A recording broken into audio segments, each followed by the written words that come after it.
विदेश छुटे पनि नामले जोडिएको छ।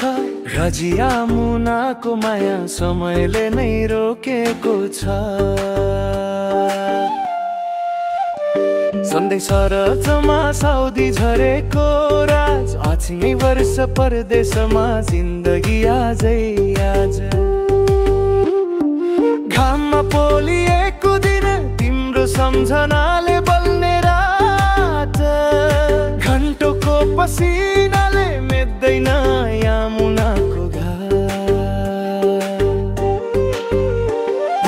उमेर तिज नजिक तर सपना अधुरो छ।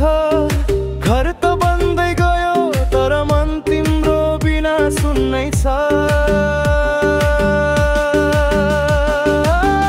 उमेर 23 नजिक तर सपना अधुरो छ।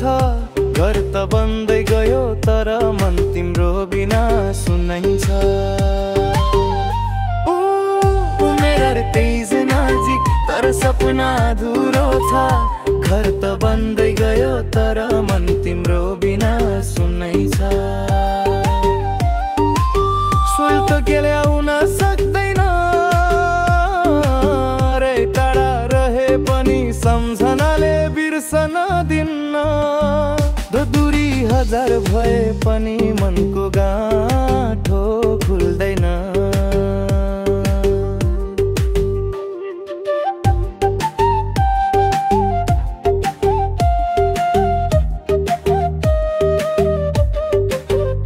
बुटवलको दिदीको घरमा बसिन् यमुना बिस्तारै।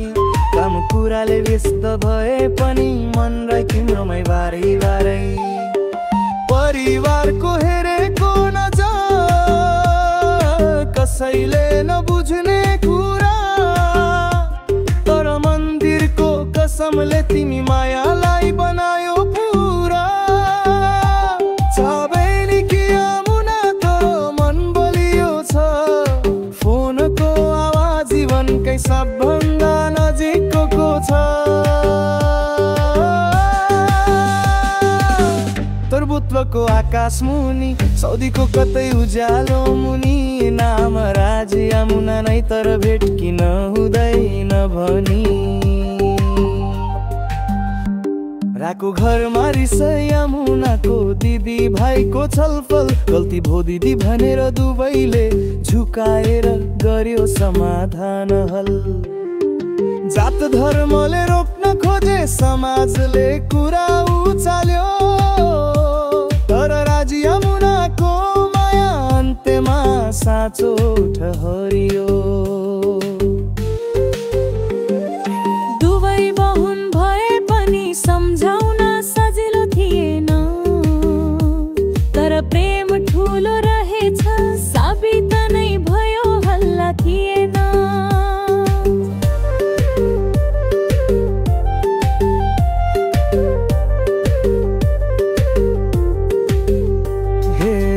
साउदी रात यमुनाको बुटवल बिहान, 2 देशले रोके पनि माया चाहिँ एउटै जहाँ। समयले राखे पनि मन त कहाँ मान्छ र मान। नेपालमा रोजगारी छैन, नेताले दिन्छन् झुटै वाचा। युवाहरू परदेश छिर्छन् मनभरि सपना राखा। राज पनि त्यही हो पसिनाले उज्यालो खोज्दै। यमुना बोतल पनि निक्लै फोटो हेरेर आस राख्दै।